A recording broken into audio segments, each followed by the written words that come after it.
మగని మంచి కోసం పడే ఆర్తిలో సతిని మించగలరా మరే ఆప్తులు?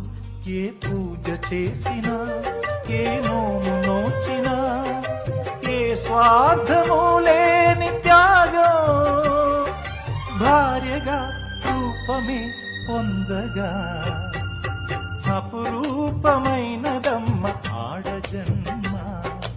ఆ జన్మకు పరిపూర్ణత ఇల్లాలమ్మా.